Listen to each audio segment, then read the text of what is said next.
BACC hinamon si Defense Secretary Gilbert Chodoro patunayang muli ang na siyang kinikilalang Pilipino. Siya'y kinikilalang Pilipino. Ayan DOJ, COA at Malacanang kinalampag na magsagawa ng investigasyon.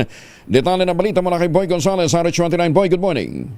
Nanawagan ang Volunteers Against Crime and Corruption kay Defense Secretary Gilberto Chodoro Jr. na ilad sa publiko ang mga opisyal na dokumento magpapatunay na tinalikuran niya ang kanyang Maltese citizenship.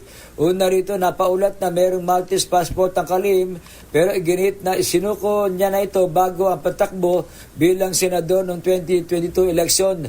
Sa isang payag, sinabi ni Boy Evangelista, ang Pangulo ng BACC na wala pa rin naipapakitang sworn na petition, oath of allegiance, identification certificate o anumang legal na ebidensya kailangan para kilalanin muli siya bilang Pilipino sa ilalim ng batas. Kinwestiyon din ng BACC ang pag-amin ni Chodoro na mayroon ding Maltese passport ang kanyang may bahay at mga anak.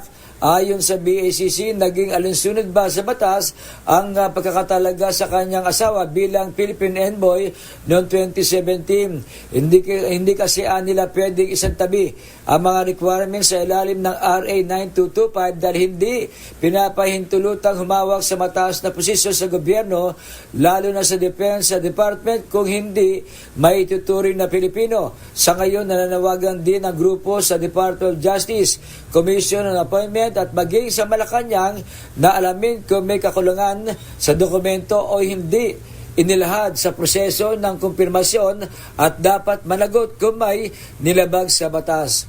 Ito si Boy Gonzales para sa DZRH, una sa Pilipinas, una sa Pilipino. Maraming salamat, Boy.